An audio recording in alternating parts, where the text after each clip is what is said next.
The iron is still hot when it leaves her skin. Serena kneels in a stone yard south of Rome, tasting smoke in her own throat.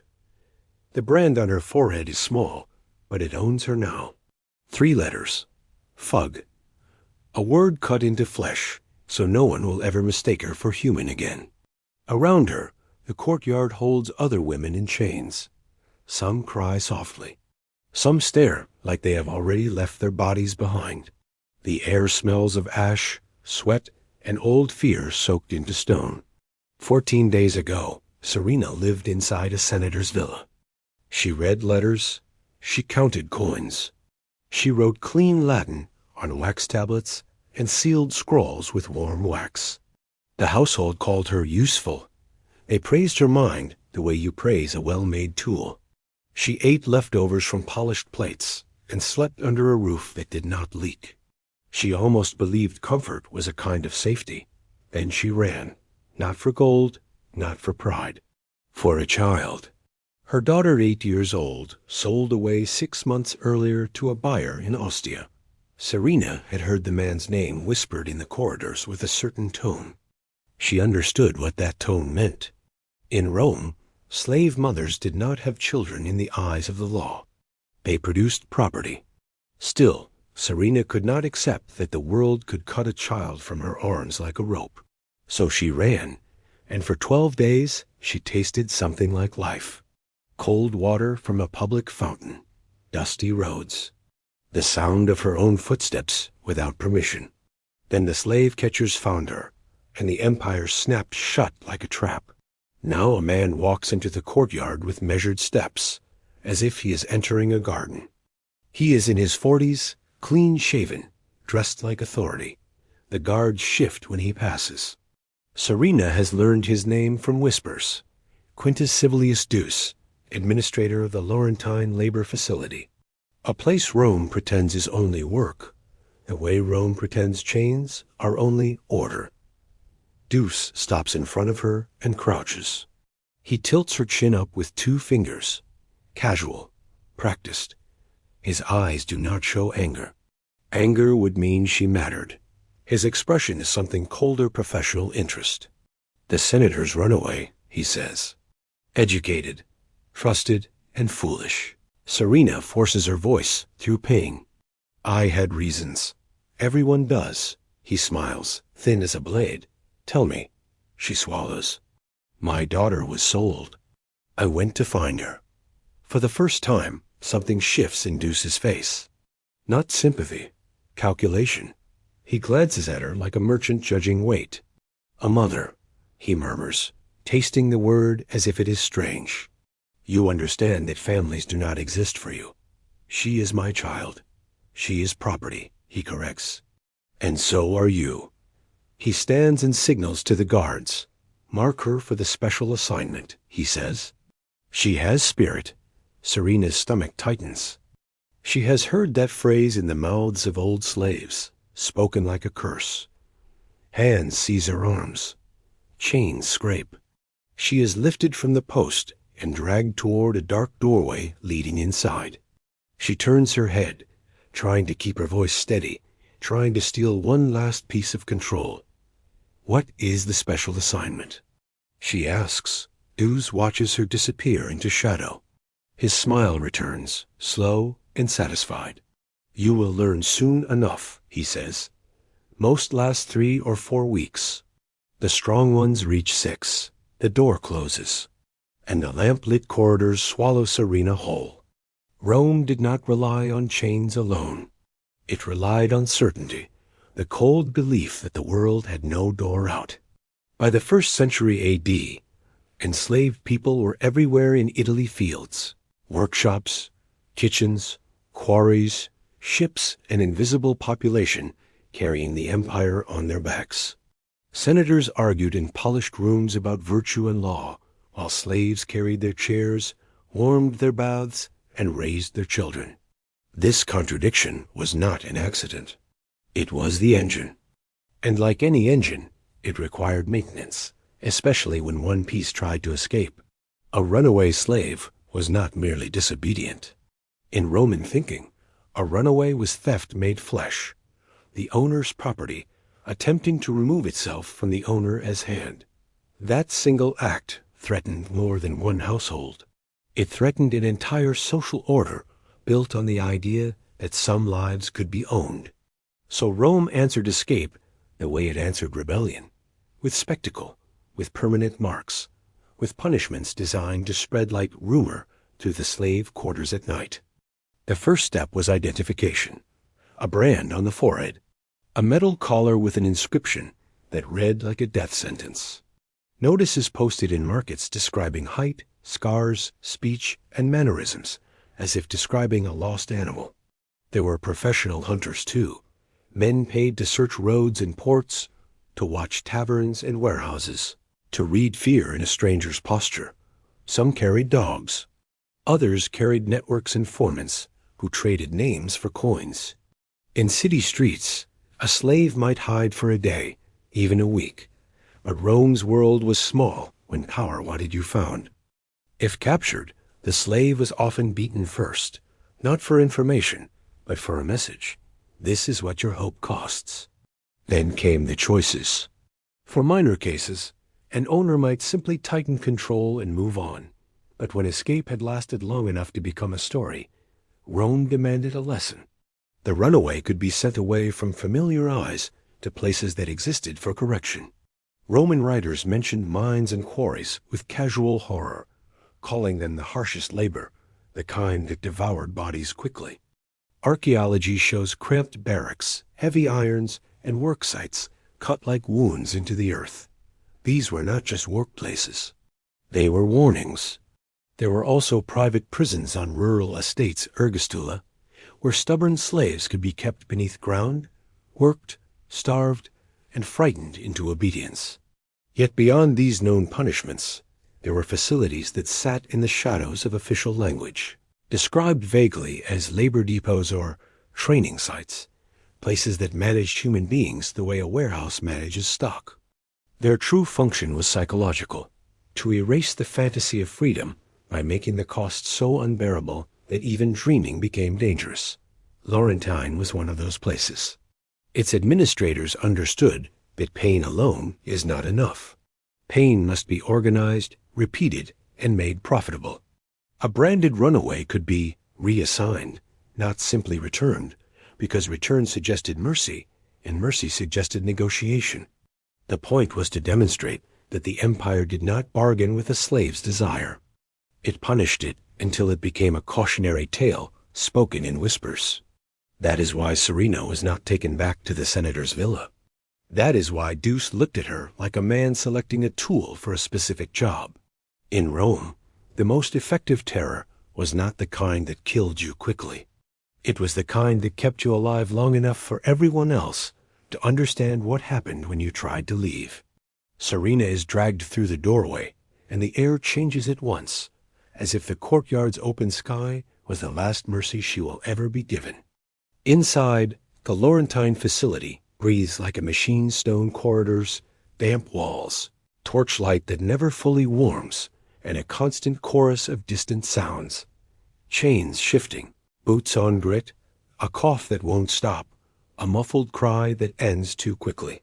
Her wrists are bound again, tighter, and a guard pushes her forward without speaking. The brand on her forehead still throbs, each heartbeat pressing the letters deeper into her mind. She wants to touch it, to prove it is real, but her hands cannot reach. She is led past iron grates that reveal faces and slits of light.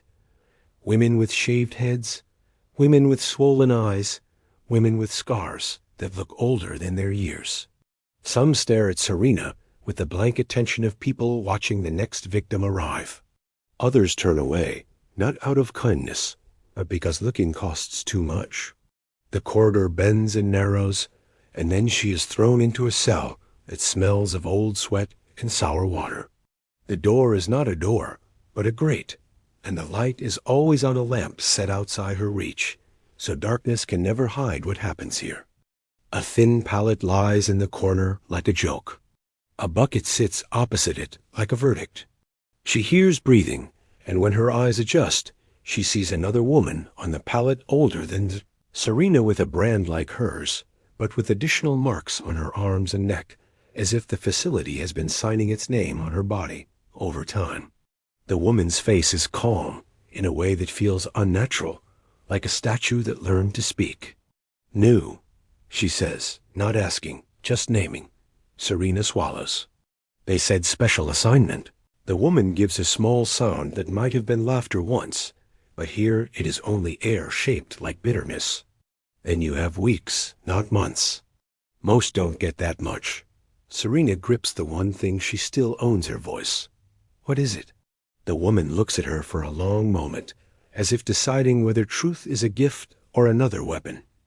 During the day, you work, she says. Stone, weight, blisters. The quarry breaks her body slowly. She pauses, and the pause is heavy. At night, the facility earns money. Men come who pay for what they call entertainment. They prefer runaways because no one expects us to be returned whole. Serena feels her stomach tighten, as if her body is trying to fold inward to protect something invisible. The woman continues, flat and precise. Some nights it is one man. Some nights it is more. The administrator schedules it like work. That is why the survival time is measured in weeks. The day takes your strength. The night takes whatever strength remains. Serena's mind reaches for denial, but the air in the cell refuses to let her lie. Your name? She asks, needing anything human. The woman blinks slowly. It was Calpurnia. Here I am 47. Serena repeats the name under her breath like a prayer. How long have you been here? 6 weeks. Calpurnia's eyes shift toward the corridor beyond the grate. Long enough to learn the rules that aren't written. Long enough to learn which guards enjoy suffering and which simply follow orders. Serena leans forward, desperate. And long enough to learn how to survive. Calpurnia studies her again, and for the first time, there is a faint crack in the stone of her expression. Survive? She murmurs. Most women stop wanting that by week 3. I have to, Serena says, and the words come out sharper than she expects. My daughter is in Ostia. If I die here, she has no one. Calpurnia's face hardens, not in cruelty, but in weary realism. Hope is dangerous, she says. But sometimes it is the only thing that keeps you eating. She shifts closer, lowering her voice as if the walls might report them. There is a guard, she whispers. Marcus. He brings extra bread sometimes. He warns me when a night will be worse than usual. He says he's looking for a way out. Serena's heart stumbles on the word out. Where is he? If he chooses you, he will find you, Calpurnia says, then lies back as if the conversation has cost her too much. Serena lies on her own pallet, staring at the ceiling where torchlight trembles like restless spirits, and she tries to imagine her daughter's face to keep her mind from the schedule Calpurnia has described. Somewhere beyond the cell, keys clink, boots approach, and a voice calls a number down the corridor 47, followed by another number Serena has not yet been given, and she realizes with sudden clarity that the facility has already decided what tonight will be, and the first footsteps are coming for her. Dawn arrives without kindness, because in Laurentine, dawn is not light, but a command, and Serena is pulled from the cell before her body has even understood it survived the night. A guard yanks her chain, and she stumbles into the yard with dozens of other branded women, their foreheads marked, their shoulders already bowed, their eyes trained on the ground, as if looking up might invite punishment. A march to the quarry beyond the facility walls, where the earth has been carved into a wound. The work is simple and endless. Lift, strike, carry, repeat. Stone dust coats their tongues. Splinters of rock bite into skin. The tools are heavy, and the overseers are precise, measuring effort the way a butcher measures cuts. Serena's hands blister by mid-morning, then split. Blood dries dark against pale limestone. She forces herself to keep moving, because stopping is not rest here. Stopping is an excuse for someone to teach you a lesson. Around her, the women do not speak much. Conversation costs breath, and breath is currency. Yet Serena learns the rhythm of suffering. The sharp crack of a whip, the dull thud of stone, the low groan of someone lifting a weight too large for her bones. By noon, her arms shake. By afternoon, her thoughts begin to blur. She understands then why quarry labor was Rome's favorite punishment for those it wanted erased. It does not kill quickly. It erases you in stages, turning strength into weakness, weakness into collapse, collapse into silence. When evening finally comes, it is not relief. It is a hand switching from one knife to another. The women are marched back through the gate, given a thin portion of food and counted like coins. Serena eats even when her stomach rebels, because Calpurnia's words echo in her mind. By week 2, many stop eating. By week 4, they simply stop. Serena refuses to stop. She washes her face in cold water that smells of iron, but the brand cannot be washed. It sits on her forehead like a title. Then the lamp outside the cell brightens, and the corridor wakes again. Keys, footsteps, names replaced by numbers. Doors opening like mouths. Serena hears a woman whisper a prayer, not to be saved, but to become numb. When the guards take her, they do not strike her. They do not need to. Their control is complete, and that is what makes it terrifying. She is led to a chamber arranged for comfort cushions, wine, soft oil lamps, because cruelty is easier for certain men when it is wrapped in luxury. Serena does not describe what happens in detail, because detail is what the facility sells, and she will not give it that satisfaction even in her own mind. She remembers only fragments, a voice speaking as if she is an object, the cold scrape of iron, laughter that makes her feel smaller than the stone she carried all day. When it ends, she is returned to her cell like a tool put away after use. Calpurnia watches her come in, and for a moment Serena sees anger in the older woman's eyes. But it is the kind of anger that has nowhere to go. Serena lies on the pallet and stares at the ceiling until the lamp's light begins to pulse with her heartbeat. She thinks of Ostia. She thinks of a child waiting somewhere under someone else's roof. She tries to hold that image like a shield. Sometime before dawn, she hears a guard pause outside their grate, and in the thin quiet between breaths, a voice speaks low and quick, almost hidden inside the sound of the lamp. If you want to live, don't let them see you break. Serena turns her head, trying to see, but the corridor is empty again, and she realizes someone is watching her, not to hurt her, but to measure whether she is worth the risk. And that is when the footsteps return for Calpurnia, and Serena understands the next night will not be a repeat. It will be an escalation.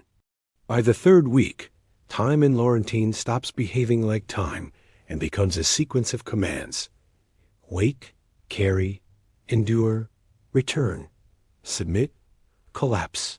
Serena learns to measure her life in small victories that would have seemed meaningless in the senator's villa, keeping food down, keeping her mind present, forcing her legs to stand when they want to fold.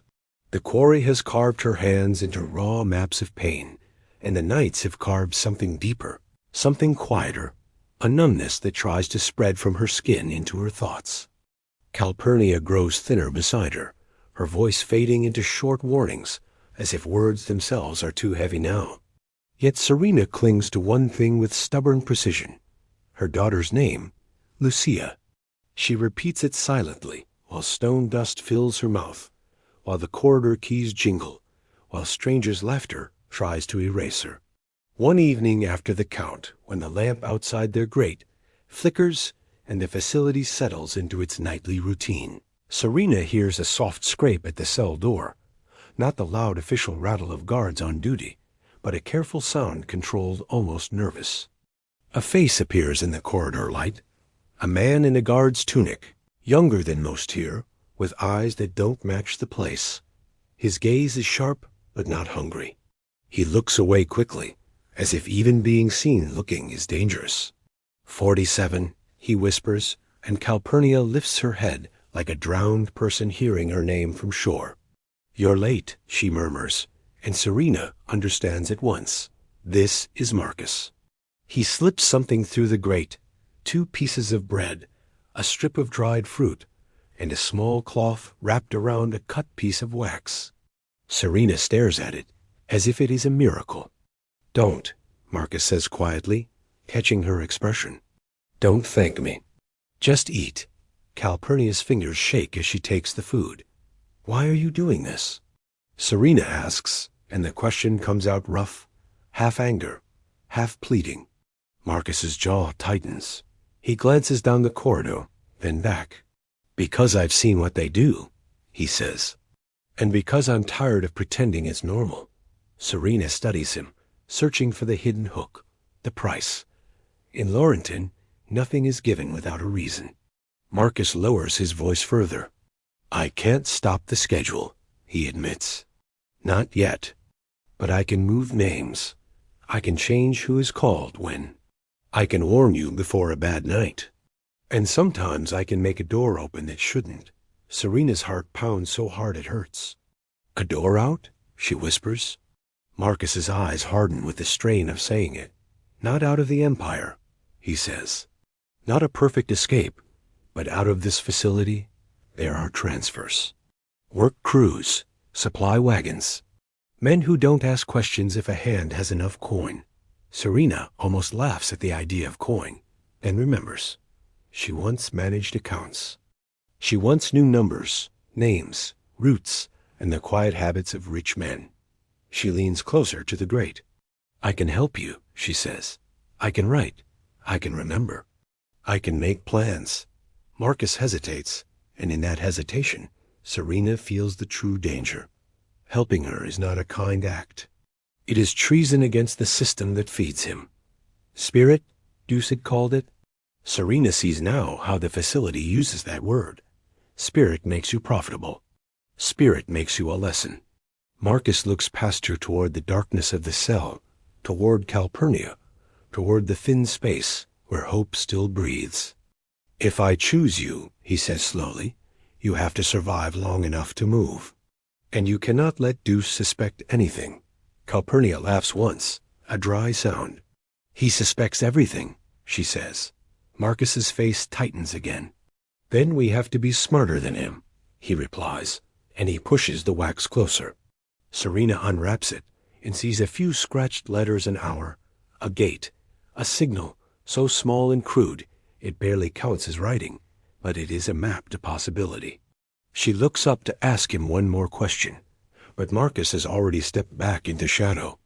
And as the corridor quiet returns, Serena hears new footsteps approaching heavy, confident, unhurried, and she realizes someone else is coming, someone who owns the keys, someone who might have watched the entire exchange from the darkness. The footsteps stop outside the grate, and the light shifts as a shadow blocks the lamp. And for one terrifying second, Serena thinks Deuce has been watching the entire time, smiling in silence while hope was being handed to her like contraband.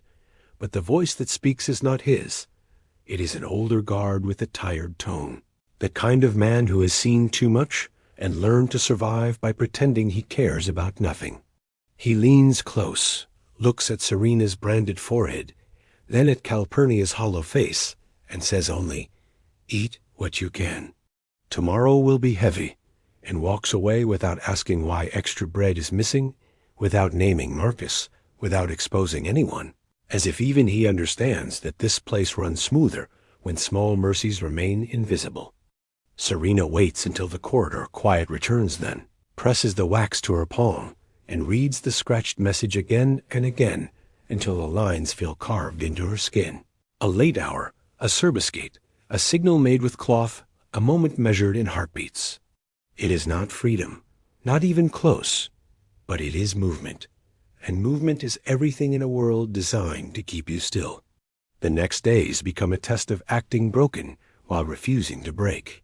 In the quarry, she lets her shoulders slump, lets overseers believe the work is crushing her, because strong women attract attention. And attention invites special cruelty, but inside she counts details the way she once counted coins. Which guard turns his head, which path the supply wagons take, how long the gate stays open when water is delivered. How many breaths between the clink of keys and the scrape of a lock? Calpurnia watches her with something like fear, not because she doubts Serena's courage, but because she has seen hope punish women more brutally than any whip. Hope makes you look up, and Laurentine exists to make sure no one looks up. On the night the wax promised, Marcus returns for half a heartbeat, just long enough to slide a thin strip of cloth through the grate and whisper, "When the lamp dims, go."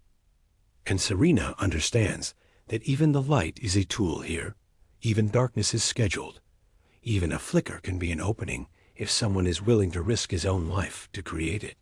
The hours drag, the facility's sounds sharpen, men come and go, doors open and close.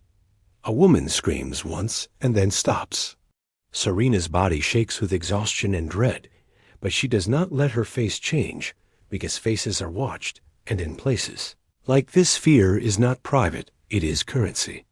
At last the lamp outside their cell sputters as oil runs low, the corridor shadow deepens, and Serena ties the cloth to her wrist like a vow. She looks at Calpurnia, and Calpurnia's eyes fill for the first time with something real, something painfully alive, and she whispers, "If you make it out, remember my name." And Serena nods, because memory is the only burial some people will ever receive.